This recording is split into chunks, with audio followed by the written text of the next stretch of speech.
Are you overwhelmed? Do you need to feel better in today's dynamic world? Is self expression important to you? If so, then you're going to love today's episode with José Angel Castro, the artist, educator, and facilitator. We'll explore harnessing and focusing creativity to feel better in today's dynamic world.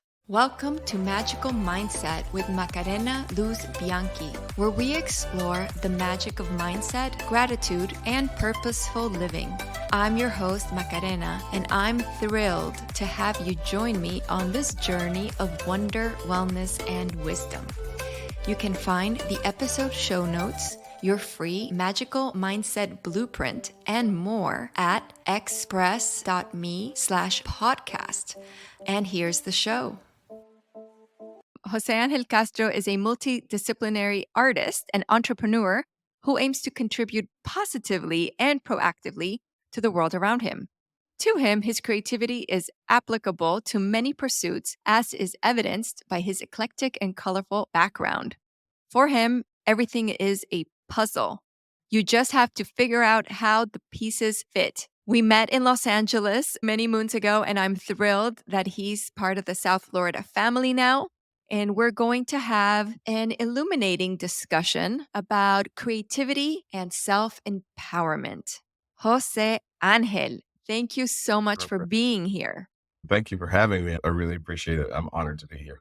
I'm thrilled you're here with us. I always like to reminisce a little bit on how we came to be here today.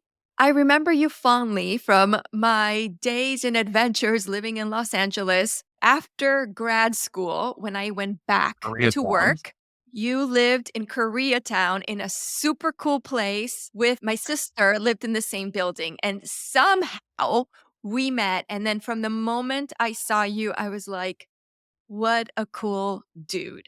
And we had a lot of things in common. Of course, we had the creativity, like the love of art, expression, but you're also a martial artist. And at the time, so was I. So I'd love to talk about the empowerment that's available through martial arts. I feel very strongly that every child needs to participate in that. But I remember, I love Los Angeles. It's so full of creative people.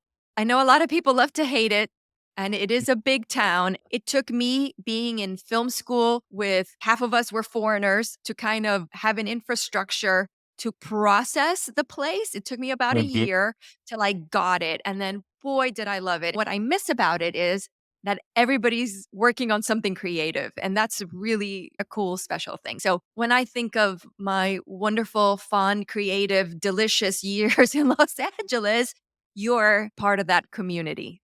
Oh, thank you. Thank you. Yeah, Los Angeles is a special place. I've only been in South Florida for a year and 7 months now. Moved here from Venice Beach. So I'm feeling the loss of my lifestyle in Los Angeles. I'm missing the mountains a lot and adapting to my life here and finding a nice path nowadays. I'm happy being here. But yeah, California is special. It's a special place. And where we met was a very special place. It's a really interesting place of transitions. If we really look at it, it was this building that was newly renovated in a neighborhood where they were beginning to change the neighborhood over, and the building started to fill with artists and young creatives who were transitioning from one place to another.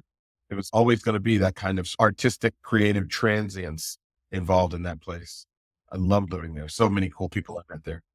I think that building was from the 1920s or so. Yeah, it was a really cool old building with lots of cool old fixtures. I think it had been a little bit dilapidated before we moved in. They started to redo apartments one by one as people were leaving. Some of the building was still a little bit in disrepair. Some of the apartments were like slapping lipstick on a pig kind of thing. But it was the people that I met there that I have now known for 2 decades, like yourself. It was something special. And what a cool neighborhood. Whoa. Yeah. We saw it go through a lot of changes, and it's for sure. constantly evolving. Now it's such a hot spot. And even back then, there was some really cool foodie things. And some of my favorite things, I have a bit of a tea obsession, and I also have a boba obsession. Boba. That was boba before boba was a craze, right? So it went from Taiwan to probably Asia. Then it moved over to the coast. I'm sure San Francisco and LA. And that's where it took a stronghold. The milk tea is my favorite because it's delicious. And why mess with perfection as far as I'm concerned? But boy, did that trend take over. And it was one of Wow. my comfort foods during the pandemic. I found an awesome local tea place here. And I'm a regular, and they know me by name, all their locations. And it's my only vice. Okay, I'm allowed. So that's where I discovered that. And I had amazing experiences in that neighborhood. I'm a big fan of the Korean spas, where Yeah. sometimes here we think of going to the spa as a treat. They treat it as maintenance. And Maintenance. I love the scrubs, the tubs, and all of that. It was wonderful. And I love going back and experiencing all that. And then, of course, the food, the haven for the food. It was wonderful to be able to walk everywhere. Yeah. It is wonderful. Back in the day, I have a really cool boba spot here, cool local spot here in Miami. 8th and 8th Street and 8th Avenue. There is a little Really? Korean grocery store that you've probably passed a quadrillion times in your life. If you headed down 8th toward downtown, it'll be on your right-hand side just after you pass 8th Avenue. So it's the second building on the right. Awesome little Korean place. They do great boba there. Wow. I'm in love. I'm going to definitely check that out. Luckily for me, I discovered Mius teas. I will write it down. I love them because they use real tea, not the powdered stuff. It's delicious. And they make the boba twice a day and they're growing. So there's one on the beach.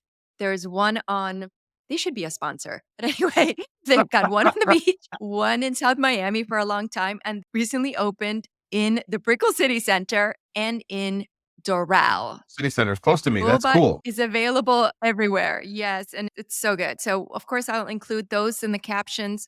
I will find your Korean grocery store, which I'm really excited about. I'm sure we can find it.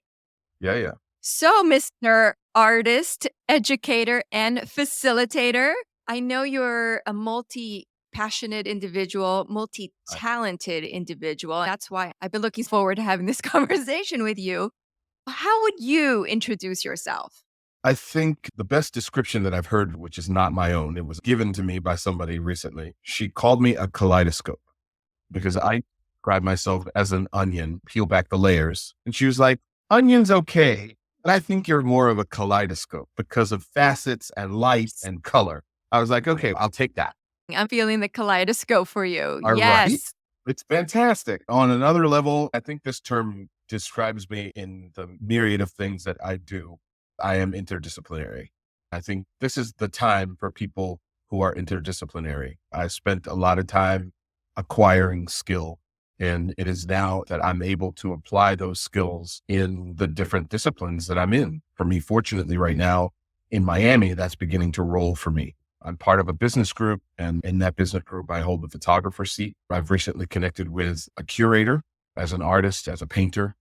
I'll be working with her and her network of artists. And I'm beginning to work on some programming for kids as a teacher, as an educator. Being able to apply my skills in those different directions is a privilege. Talk about oftentimes, I'm busy applying it. I guess I just have this thing that I never want to feel like I'm boasting. So it's strange to talk about, but I do own it. It is mine. I do own it, appreciate it, and acknowledge it. Interesting that you say that because you're actually expressing it, which is amazing. But you're so much more than just a photographer or an educator or a musician or just anything. Also, I felt growing up, everybody was like, I want to be X. And I was like, I want to do it all. It's interesting that now in our mature age, it's fun to Mhm. see how all of those skills allow us to express ourselves and manifest incredible things. We've Yes. had a lifetime of skill making and talent finessing and expressing. So I think it's healthy to talk about because you're not one dimensional. And I don't believe anybody is, even if they think they are. No one is. And by sharing your story, it allows people to be okay with and accept that you don't have to choose. It will fit Right. and find its way. And all of Right. those skills help each other. And I want to talk about your painting because your painting is not just painting. It's performative in the sense that other people can watch it. It has to Hmm. do with movement and expression. And I think it is quite unique. It's also meditative.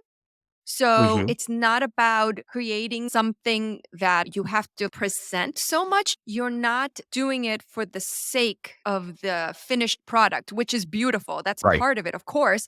But your Right. process is all about the journey of it. And that is so Correct. important because I think all of life is like that. Yeah, I was a dancer and I'm a lifelong martial artist. And I thought to myself, what would it be like for me to express those things with paint? And again, that whole interdisciplinary thing, there was something very specific that I was looking to find for myself as an artist. In attaching paint to movement, I'm able to create a visual expression of movement. That's not only external movement, but it's also internal movement.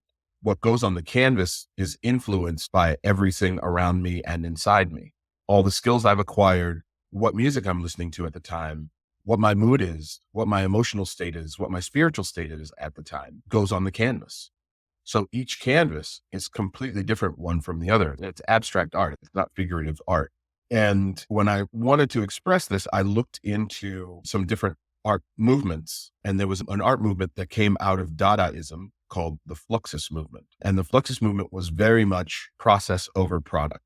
And there were all kinds of artists involved in that movement. The really cool thing for me is that this is process and product.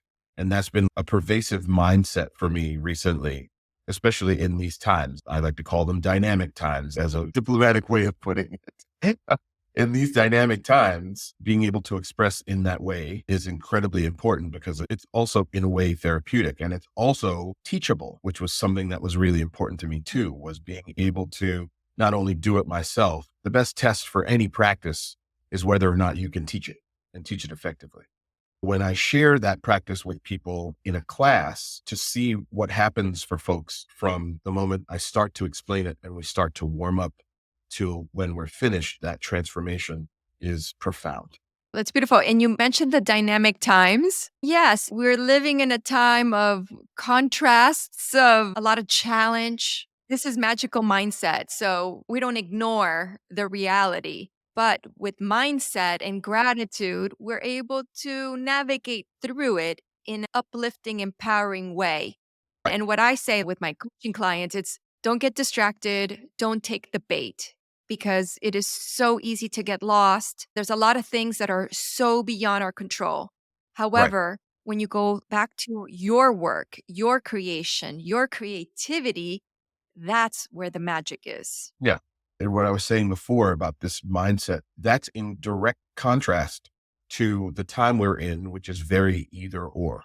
That's where the Yes. conflict comes when people are choosing either or, there's no other way. And there's always another way. I think it's not that you are not allowed to have your opinion in contrast to mine. You exist and I exist. Where do we find the middle ground there? Because in all of this, one of the things I notice is that everybody's still going about their daily lives in the ways they always have, trying to put food on your table, trying to take care of the people that you love, getting up every day and standing on your own 2 feet, taking some breaths if you can. All those things are commonalities. And if we choose to look at the ands, oh, you have a mom that you love and I have a mom that I love, right?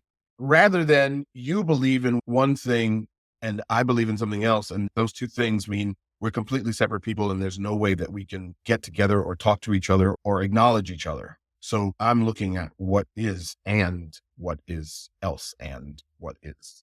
I love it. I love it. By the way, of the work I do with my clients and my coaching and my everything else is life is not either or. And the more we're available to be open to options, it's so Options. much easier to navigate. The options open up when you think of this and that rather than this or that. And it's not easy. I'm not saying to our listening audience, I'm a super practical human. I don't believe in things that don't work, that are not functional, that can't be applied. None of this is to say that any of this is easy. It's stuff you have to work for. You have to practice to get to the place where you're not simply reactive. If you're triggered by something, what are the alternatives to this state of being, this state of mind? How can I arrest this feeling even for a moment to allow me to pivot to something else so that I find the and in it? And it's not easy. It's not easy. And there's still times when you're just going to have to walk away. There's still times when you're going to have to acknowledge your state of the way you feel and say, okay, this is enough for me. I'm going to take a break from this, but you're still doing something as opposed to only reacting to. Yes, yes, yes. So, what are some ways in these dynamic times where we can feel better? Okay, so I have this theory, and it actually grew out of my personal experience during the pandemic. I made an agreement with myself because I had the feeling that things were just going to get nuts during the pandemic. We were going to lockdowns, and it was actually before we went into lockdowns, right? Because all the news was starting to go and all the people were starting to give their opinions and the internet was starting to explode theories and this thing, that thing, and the other thing. So I felt like I needed to find a way to stay balanced in that because I have people relying on me, my family. I want to make sure that I'm able to be there for people. And I felt like it was going to throw me out of balance. So I made an agreement with myself, and it was three pronged. One, if you need a break, take a break. It's a simple thing, but you wouldn't imagine that applied to everything. If you feel like you're in the wrong emotional state, take a break. If you're working on something and you're frustrated, take a break. The second thing was feel what you're feeling when you feel it. Don't take anything and shove it aside. Don't swallow anything. Don't ignore stuff. Don't lie to yourself about how you feel. Feel it now as much as it is so that you can allow it to pass. And the third thing was when you're feeling shitty and you're going to feel shitty, go make something. That is the key because we're dealing with super fluid times right now, right? And what we found in general during the pandemic is people started adopting creativity as a means of balance. Everybody started doing things like making sourdough starters, learning to play the piano, learning to play the guitar, whatever. Even watching Netflix was even consuming creativity as a means to find balance. And what I offer people is making your creativity into a practice that actually feeds the balance in your life. And the agreement that I made with myself is the same one that I offer other people. I didn't care what it was. I didn't care if I went in my closet and I found two boxes and decided to tear them up and try to make a robot. I didn't care what it was. I didn't care if it ever saw the light of day. I didn't care if I ever repeated making that something. I didn't care if anybody ever saw it. Just the act of having concentrated time where you're in the present gift of being in the current moment for a concerted amount of time, you find yourself flipping. You find your emotional state, your spiritual state just changing. And that's magical. That's a magical thing. And it doesn't cost anything. It depends if you want to buy art supplies or whatever. But I told myself, whatever's here in the house But that it I could doesn't put my have to. hands on, right? It doesn't have to cost anything because you have stuff laying around in your house. For me, I had fabric around, paper and canvas and whatever there that I could just make something. And it was so incredibly valuable. And I think post-pandemic, after the fire of all that stuff, many of us put those things down and never went back to them. When in fact, we could use that in our daily lives as a practice. And when we were talking earlier about finding your lane, forever as creatives, people tell you, find your lane, choose that one thing. And for me, my lane is creativity itself. As long as I'm creating things that are taking me in the direction I want to go, creativity itself is my thing. And I think that can become a valuable daily practice for people because we're finding ourselves in all kinds of states now as a default mechanism. Have some things around that you can play with, that you can make. Maybe you'll make some things that you want to repeat. Maybe you'll make some things that will become something. But the act of practicing, the act of creativity, the act of forcing yourself into joy, into that sort of state of ascendance is so important. Wow, I love what you're saying. Exploring, playing, have curiosity, employ that beginner mind, being able 100%. to tinker. Mhm. All of that is so important. I think it's the allowing of expression.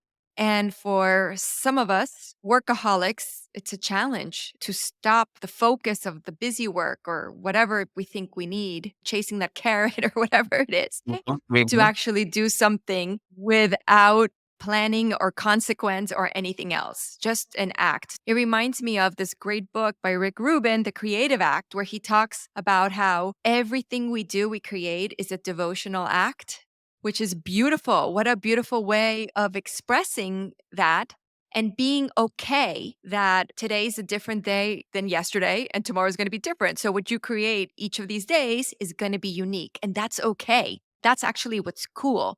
It's almost like a time capsule of what was going on in that time. But a lot of us judge it. So then we either don't want to share it or we're afraid to commit instead of just the exercise of playing, like putting a playful twist to it so that it doesn't matter. Try to make it as bad as you can. That's something we use in writing because it's so hard sometimes for authors to get out a first draft. So then the Mhm. assignment is write the worst draft possible just to get it out. And then it's, oh, they're liberated. Did you read Atomic Habits? No.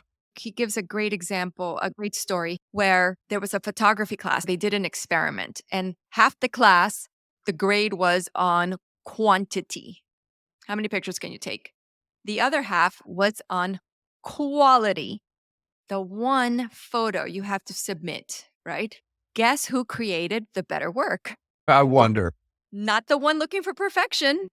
It was the group That shot. that could play and experiment and that had that liberty to test and So just shoot. explore. Yeah. Their work was far more superior. So as a photographer, I know you know what we're talking about here, but I always remember that because as a recovering workaholic and as a recovering control freak and as a recovering perfectionist, I sometimes will have analysis paralysis or preparation paralysis because there's so Yeah. much to prepare that it's hard to just do the things. Whatever we need to do to get out of our own way to just sit and create is so important. Yeah. What we're talking about here, for instance, one thing about this sort of practice is liberating because there is zero obligation to ever show anything to anyone. You're making for the sake of making, period. So you can liberate yourself from that little bit of insecurity and just sit down and make something. There's some wood in your backyard. Go grab a saw and a hammer and make something. We don't know what it is. We don't care what it is. Just make something. And that act, you keep saying the word do. What are you going to do? Not what are you going to think about? Not what are you going to ruminate over? Not what are you going to worry about? What are you going to do? Right? Go make something. You feel angry and you can't get out of it? Go make something. You feel frustrated and you can't get out of it? Go make something. You feel elated and happy and you have the time? Go make something. You can always go make something. What's funny about it too is we often, as grown-ups, we think there's no time. There's no time. There's no time. There's no time. But one little thing that I would like to offer people to think about is how much time do we spend forcing ourselves to do something that isn't working or we know won't work. When we don't take the time to take a break, to take a breather, we're like banging our heads against the wall trying to get this thing done when we could probably take 10 or 15 minutes to breathe and make something and then go back to the work and it'll work out. See what I'm saying? So much better. It's so true. And then you can find the time. I'm not talking about dedicating 3 days to a super duper art project. I'm talking about dedicating 15, 10 minutes. You used a great word to just tinker, just to see where something will go. How beautiful would that be in our lives? To just see where it's going to go. With no judgment from inside either, because we're the worst about that, right? Just see. What's it going to cost you? What else is possible? Yeah, help is possible. Options, right? Options. It really does come down to options. Awesome. So, out of curiosity, when did you start martial arts and dancing? What came first, the chicken or the egg here? Martial arts came first in terms of physical disciplines, body disciplines, movement disciplines. When I was a kid, we got mugged in New Orleans, the town where I grew up. My mom was like, okay, you're going to karate. I was 5. So next year will be 50 years. involved in the martial arts in one way or another, in one discipline or another. That's crazy. But yeah, I think everybody should find a practice of some sort to work on. And even if it's just for a little while, and you hear a lot of men in martial arts with these big egos, this style is better than that style. This style works better than that style, which is all about that sort of male gorilla out in the streets trying to beat people up, ego stuff.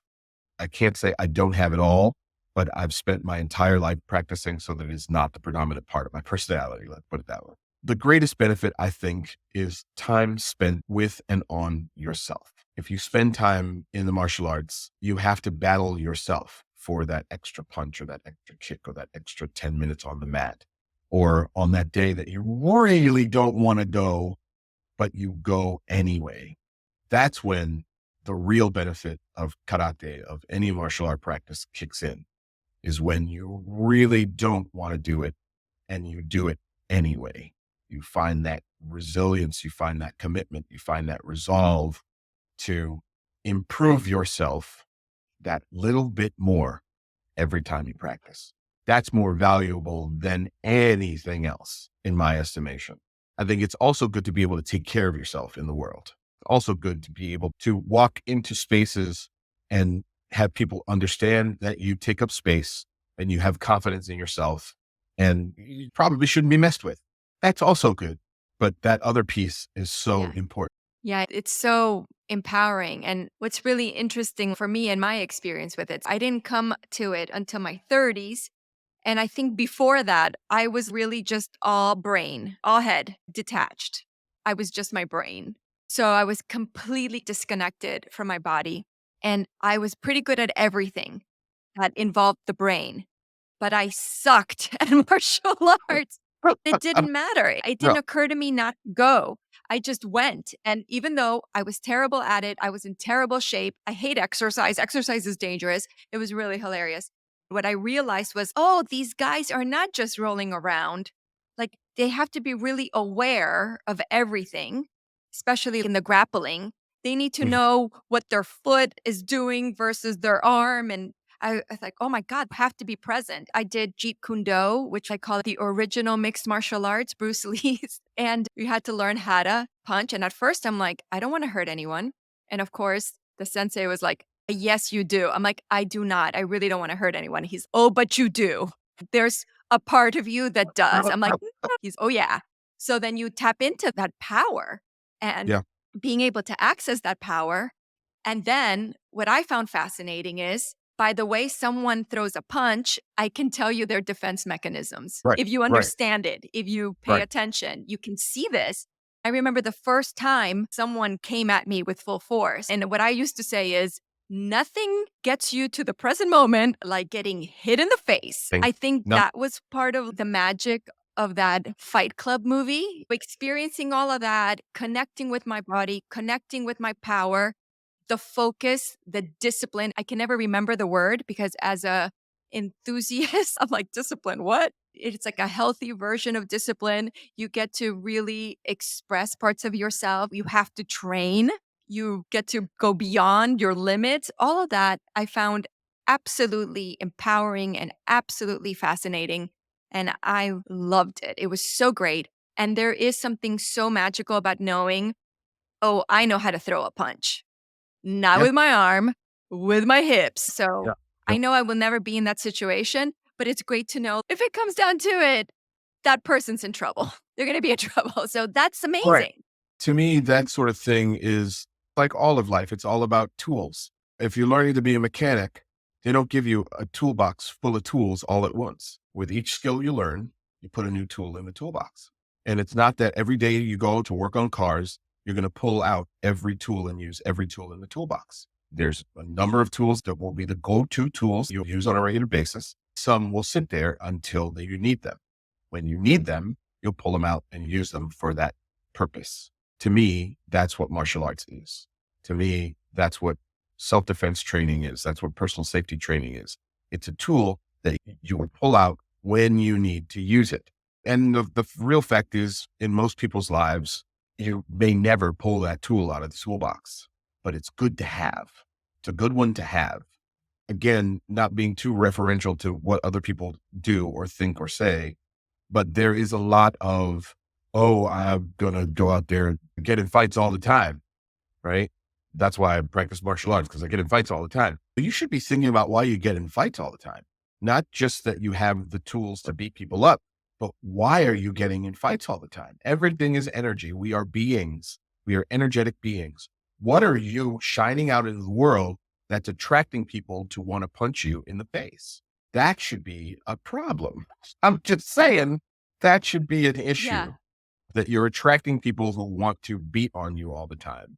The other way is to practice with, for, and often against yourself on a regular basis, which just makes you a stronger, more confident human being moving through the world. Who aren't looking for trouble generally don't find trouble. Simple equation. Most martial artists I've met are not out to pick fights. But if Right. someone starts it, oh boy, can they finish it? Which is sometimes, depending on where you live, is a fact of life, right? Depending on your neighborhood or geographical location. My husband talks about that a lot. He's a big guy and felt like he had to be a big to Mhm. protect himself and his family, his sisters, his mom, etc. He doesn't live there anymore and he's not in danger anymore. It's interesting. Yeah. So, yeah, I think it's such a rich thing, especially children, especially boys. It's a rite of passage. It teaches them so much focus, meditation. I think it's wonderful. Let's talk about girls for a minute and these practices. Yes. And what you said earlier about feeling detached from your physical self. One of the things that I specialize in as an instructor is self-defense and personal safety for girls and women. I think it is incredibly important because societally, we neglect that part of our girls and women. We neglect that physical awareness, that physical empowerment, because we train our girls and women to rely on men to feel safe in the world, right? However, when given the tools, when given the right focus of how to use those tools, women can be incredibly effective in protecting themselves. And there is something to be said about that feeling of empowerment, because that feeling of empowerment means that you're going to walk through the streets more confidently than you would have before. And as we all know, crimes need three things: perpetrator, a victim, and opportunity. And the more we train, the fewer opportunities we offer to perpetrators. Simple equation, right? The power of that is incredible. The girls and women that I've had the opportunity to train have come out on the other side feeling so much more present in their bodies and therefore in the world, and feel like they don't have to rely on somebody else to feel protected. Yeah, I think it's almost, I would say, mandatory. For boys, it offers that rites of passage that we're missing. For Hmm. girls, it's incredible, everything you've said, how it makes us feel. I'm a big proponent of it. The younger, the better, Yeah. especially grappling or jujitsu or mixed ones. If you notice, if you're ever in an altercation, chances are you end up on the ground. Knowing how to manage that and feel safe if someone's on top of you is amazing. I think it's priceless. You won't feel safe. You won't feel like you're not afraid. What you will feel is the security of having the tools to be able to do something about it, and the ability to do something Yeah. about it under duress, right? What I teach oftentimes is quite comprehensive. It's not necessarily any specific discipline of martial art so much as it is taking skills and tools and techniques from the different things that I've learned over the years and turning it into something that's really down and dirty, having to overmatch the aggression of somebody who's trying to hurt you. I also have a really specific emphasis on personal safety, which happens long before somebody's actually coming at you. The way you're moving through the world, how observant you are in the world, how observant you are of your environment, because usually when it comes to these practices, they talk about one type of awareness, situational awareness. And situational awareness only usually covers when something's actually going down, when somebody's coming at you, when somebody's hands are on you, Yes. right? That's the situation. Now you're in the situation, or something is in very close proximity to you and it's going down. I would like to add to that environmental awareness, It's much wider, broader in its scope to not only where you are, but 3 blocks down the road, that helps you almost with a spidey sense be able to connect the dots as to what could potentially go down and evade those situations. Environmental awareness I first, love it. skill awareness once we know that something could potentially go down. A lot of times those are things that we ignore. We notice that group of guys standing around on a street corner a block away. We notice them, but we chose not to do anything about them until we're actually walking through them. Then we're potentially in a situation. But we could have done something to prevent that if we had chosen to do something else when we noticed them in the first place. And especially for women and girls, your instincts are so heightened in the world. It's unfortunate because of the way society is, but that's the case. Your instincts are so heightened, it almost becomes predictive. It almost becomes like magic. Oh my goodness, how did she know? How did she see that? And if we can utilize that as a tool for staying safe and listen to that every single time, then it's of huge value to us. Wow, fascinating. You've touched on so many important things. I think there's the street smarts that sometimes we overlook, especially in the suburban bubbles that most of our kids grew up in now, like our young Mhm. people are growing up with. That's why it's so important to have experience and try things. And what I love what you said is it reminds me of Bruce Lee and his philosophy. Fascinating what he did and he created with Jeet Kune Do and melding what worked based on each person's body. What he Right. taught that basketball player, Kareem Abdul-Jabbar, was very different than what he would teach a woman that was half his size and weighs a quarter. So that's really cool that you've incorporated that into your system because it isn't one size fits all. It's so interesting how you have to adapt and be very smart. And the best thing you could do is avoid the drama altogether. The best fight in the world is the one that never happens. That way, you keep your blood in your body, I keep blood in my body, and everything's cool. The one that never happens, that's the best one in the world. So we should always be thinking toward that as the end goal. If we actually find ourselves in one of those situations, we need to be thinking, okay, what's the best way for me to get home safely? What's the best, fastest, most efficient way for me to get home safely? I cannot emphasize more how much I think it's important for girls and women to study these things on a regular basis till we know for sure that we can utilize them when we need them. Welcome to a world where Halloween isn't just a holiday. It's a celebration of creativity and imagination. Introducing Halloween, a poem of celebration by Macarena Bianchi. This delightful acrostic poem captures the spirit of the Halloween season in the most enchanting way. Each page is a canvas, inspiring creativity and bringing the Halloween spirit to life. Also available for children, perfect for young readers and those young at heart. Get yours today and start celebrating Halloween in the most creative way. Now for something completely different yet related. So when I was in university, undergrad, and I worked full time, I had a double life. I worked the door Mhm. at the hot clubs in South Beach. Then I would go to school from 7 a.m. to 7 p.m. all day. And it just didn't occur to me not to go. And I miscalculated. I was such a workaholic that I finished 2 bachelors really quickly. So the last year I had 1 or 2 classes to take, and the rest was all electives. So Wow. at the last moment, I got to take jewelry and metals, which turned to be out super cool.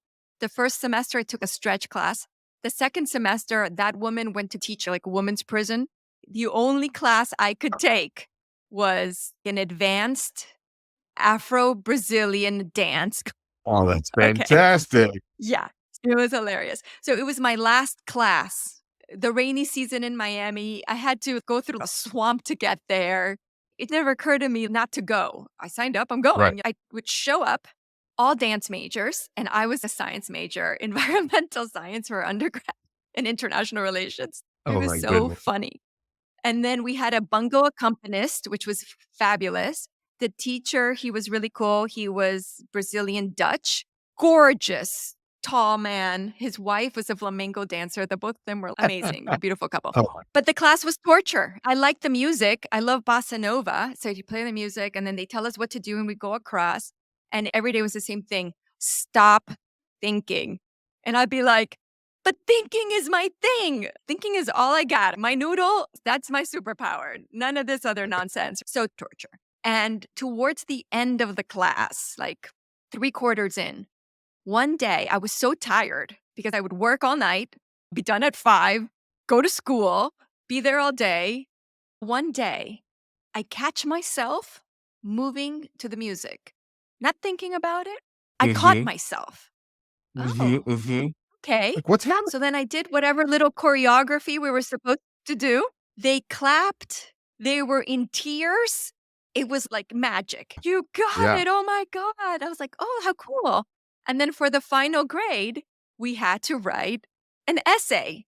That's my forte. It's not that I knew I should be a writer, is that every time I could express myself really well with assignments like this one. So it was about your relationship to Afro-Brazilian culture. I wrote the truth. I wrote about my love-hate relationship with this class, how it was torture and I didn't like it, but I loved the music. At the time, I was an atheist. But I wrote about how we pretend to be so civilized, but we're all connected with the drum beat.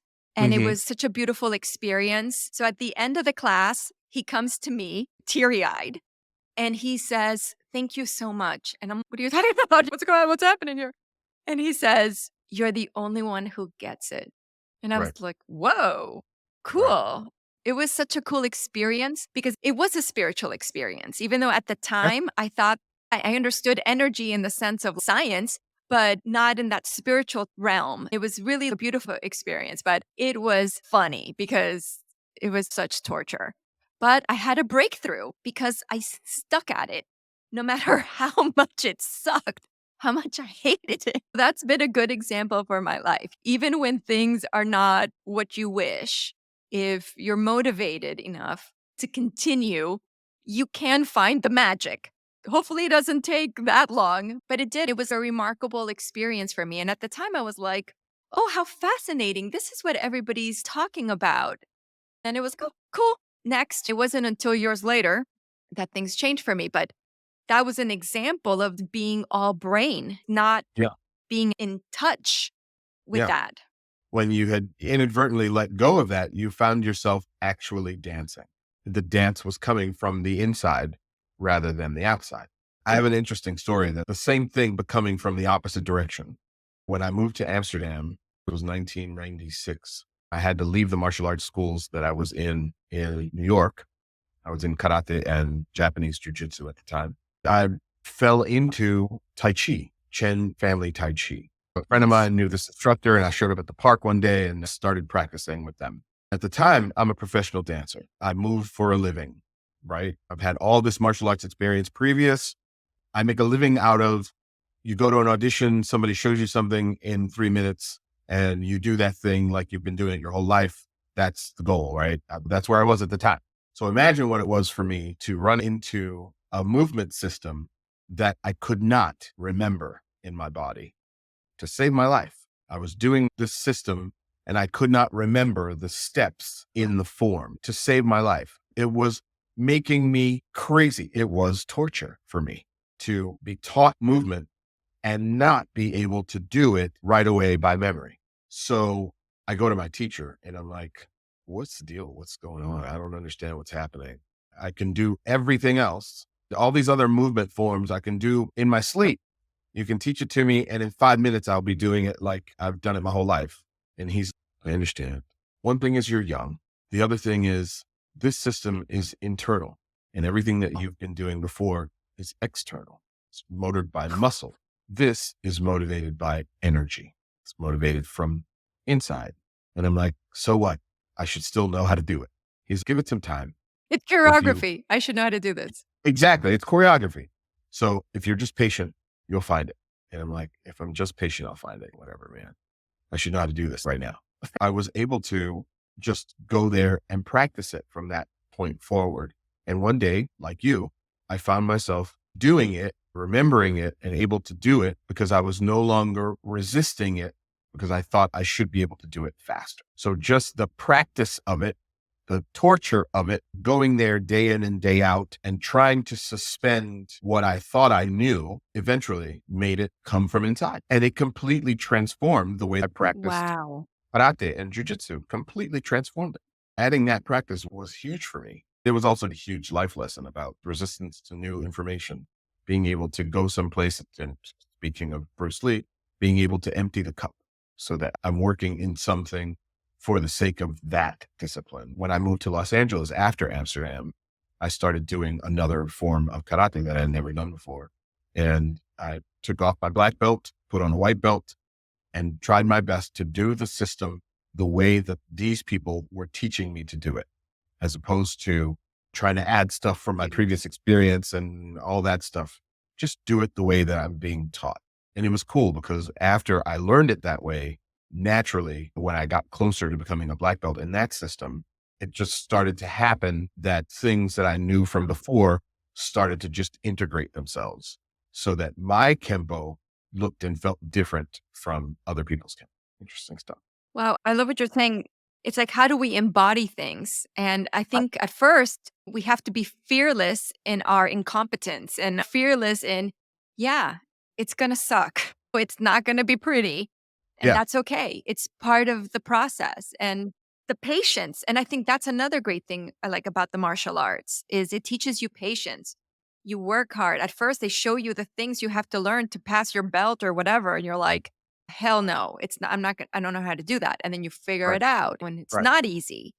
And all of that is really amazing. I love that story. I love Yeah. how it mirrors Yeah, it how does. interesting. Does. It also speaks to what you're talking about now, how we find that place of internalizing acquired skill to where we're then, because it's this thing about expertise. And I like to think of expertise as expert ease, expert EASE, the ease of being an expert, the ease of doing things. And that ease only comes from practice, from learn, rinse, repeat, going through the torture of it, going through the sort of incremental learning of whatever it is, going through the discipline of Failing. stick to it, of failing, of falling on your face, of the discomfort of the acquisition of skill oftentimes. When we come to that place, continuing to use the martial arts as a metaphor, you're a white belt and you don't know much, you're dangerous because you don't know much. When you become a green belt, when That's you right. become an intermediate level, you start everything, green belt, brown belt, the whole thing. When you come to being black belt and you have all of the physical tools of that system, you've learned the physical tools of that system, you come to realize black belt is the beginning, not the end. And then when you come into being a black belt for a while and you continue practicing, that's when you reach some sense of expertise. That's when you begin to formulate in that language. And that holds true for any discipline. Doesn't matter if it's photography, doesn't matter if it's writing, doesn't matter if it's playing soccer. It's not until you get to that place where you begin to formulate in that language that you really become an expert, or in some cases, people use the word master, right? Master level is that level Yeah. where now I'm beginning to create in that language.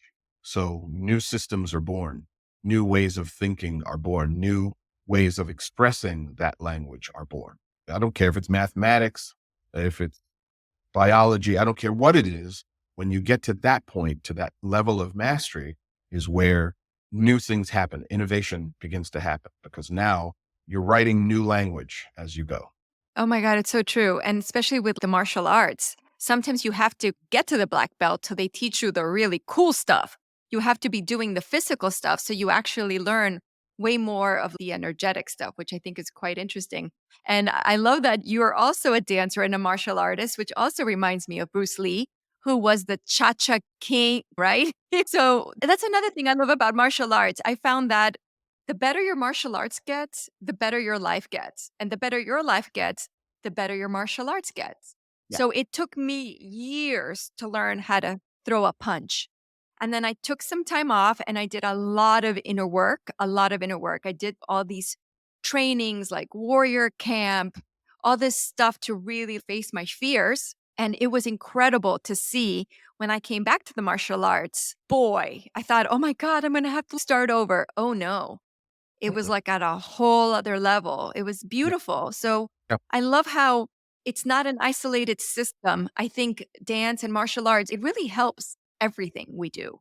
It makes Oh, us yeah. more complete. The dance and martial arts thing, first, it's unique to be a dancer and a martial artist at the same time. When I went to NYU in dance, and all of my teachers thought I was absolutely nuts because I would leave school and go to the dojo. And I was in a jujitsu school at the time, and we threw full on, we practiced full on. It wasn't full contact, but we didn't do it gently. We actually did it. We learned to fall correctly so that we could throw full out and all this stuff. And my dance teachers were like, what are you doing? You're going to hurt yourself. You're going to break something, whatever. I got way more injured as a dancer than I ever did as a martial artist in terms of like long-term injury. Yeah, it's crazy. Long-term injury. 'Cause I was going to say, you probably had lots of bruising. Oh, yeah. Lots of bruising, thumbs in the eye, that sort of stuff. Temporary stuff, split lips, temporary stuff. But in terms of long term, I've got way more injuries that I can definitely point to dance as the culprit for those things. But yeah, I think dance is the same mechanism, right? You have to get there and be with yourself for hours and days and months and years, searching for that one extra turn or looking for that one extra quarter inch of stretch. People who do yoga experience the same things, Wow. right? When you get on that mat, it's not about the other people in the room. Sometimes it is. Sometimes you're comparing or there's like a healthy bit of competition or whatever. But most of the time, it's you battling you to take away that extra little support in yoga, to move past that extra breath. And again, practice is not necessarily exclusive to any one discipline. The basketball player who is 12 years old and is out in the rain practicing on their own the same jump shot 100 times by themselves. That's practice. That's practice. That person against themselves every single time so that when they go on the court, the other people on the court don't matter as much because they've done that incremental practice. Step, step, bend the knee, shoot, step, bend the knee, shoot, step, bend the knee, shoot. It's the same C-step, punch, C-step, punch, C-step, punch, kick, kick, kick in numbers, kick by numbers. One, I bend the knee. Two, I straighten my leg. Three, I bend the knee. Four, I put my foot on the ground. Thousands of times you do that until you're no longer counting each step and it's going fluidly and it's strong and it does its own and it's formulating on its own, right? That's practice. And I think the presence of it is what makes it sacred.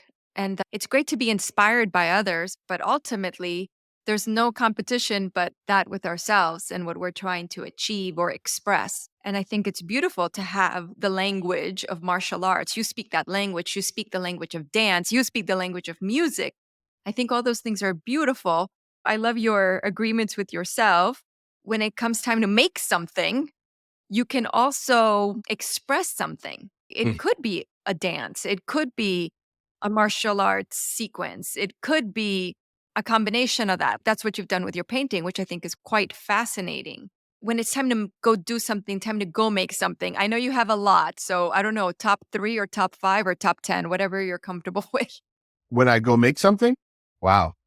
Yeah. I'm very fortunate in that I've acquired a lot of creative skills that allow me to make things. For me, I think it's the idea of making things for the making's sake that is the challenge, right? Because for me as an artist, Mhm. I'm used to making things for the sake of expressing in an outward way. And the artist mentality is to make something beautiful, and beautiful has a lot of different meanings, but make something that expresses something to other people, to an audience. So it's quite a thing for me to go make something for no reason, for no specific reason. My top go-tos are probably photography, music, and painting. Those are probably my top 3 go-tos, but there's a lot of things. There's a lot of things. That's wonderful. That's wonderful. Have you been to the Bass Museum, the Bass Museum of Art here? I have not yet. Oh my God. So I'm a big fan of Creative Mornings. Do you know that? Creative Mornings? Oh my God. I have to share that with you. So Creative Mornings Mhm. is a worldwide community. Each month there's a theme, and each city has a talk about that theme. And it's in person. During the pandemic, of course, it was virtual. A lot of these are recorded, so they're available. And it's a free creative community that I love. I got to go and I brought my husband for the first time. He went with me and he was blown away and inspired. And it was wonderful. And it was at the Bass Museum here in Miami Beach. It's their 60th anniversary. They're giving free memberships to Florida residents, which I think is really cool for the anniversary year. And there was a great artist. Do you know Hernan Bass or Hernan Bass? I loved, he had a collection called The Conceptualists, and it was so cool. Because at first you're like, oh, it's just a painting, but each painting told such a fascinating story.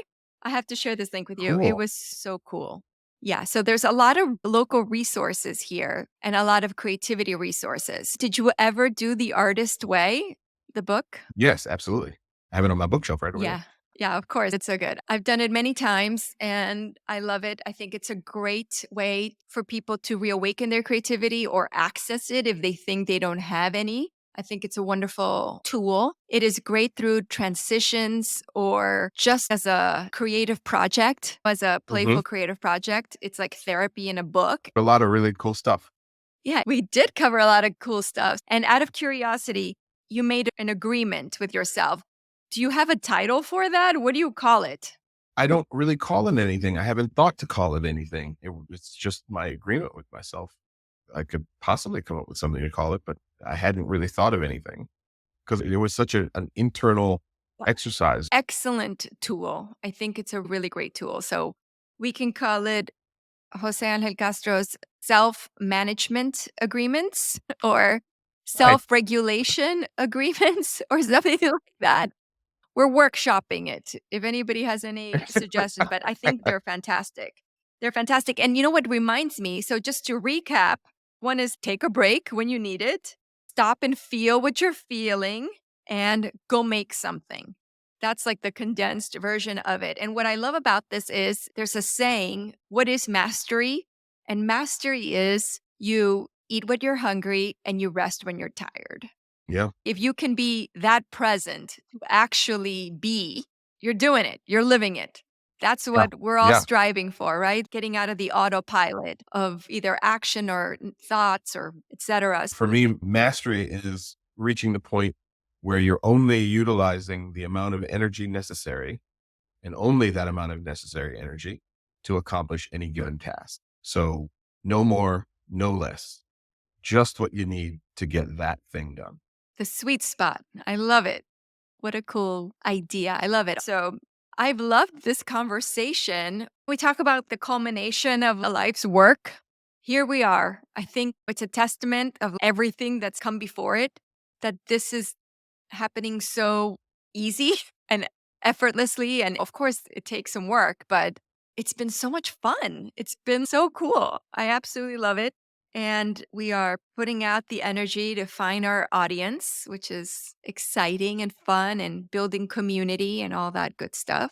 And it's been so Awesome. much fun, actually, just to have these super cool conversations with wonderful people. So I love the platform it has provided for me. I didn't think of it like that. I think, oh, let's just share ideas, but it just fits perfectly into my life as a theme park of experience that I use with my clients, that metaphor. Wow. Doing the podcast is such an opportunity for expansion, for creativity, Yeah. for community, for all the wonderful things. Expression, exploring new ideas, reconnecting with wonderful people like you that we're too busy to get together. So all that good stuff. Thank you so much. Do you have a website or is Instagram the best way for people to find you? Instagram's a good way. Jose Angel Photo is the one that I use for my art. And the one that I use for everything else is the one, THE, the one, Mr. C, the one MRC. Thank you, Jose Angel Castro, for being here today. All these magical mindsets you've shared have been wonderful. So I so appreciate you. And it's been fun. See Thanks for you having me. I really again. appreciate it. Yeah, absolutely. I want to thank our sponsors, Spark Social Press, my publisher, for supporting our show and their commitment to spreading joy and empowerment through their magical books. Spark Social Press believes in the power of mindset and the magic of self-expression. Our enchanting children's book series, The Grateful Giraffes, teaches little ones the importance of gratitude and positive thinking by expressing themselves thoughtfully and tenderly, and with illustrations of their delightful adventures and heartwarming lessons. Spark Social Press offers gift books for grown-ups for every occasion, helping you express the perfect words to make your loved ones and colleagues feel seen and treasured with these lighthearted poetry picture books. At Spark Social Press, we believe everyone is glorious and deserves to be fulfilled with more wonder, wellness, and wisdom.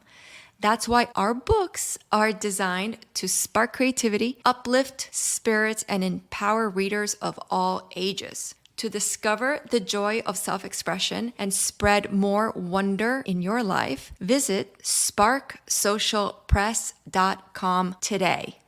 Together with Spark Social Press, let's embrace the magic of mindset one book at a time.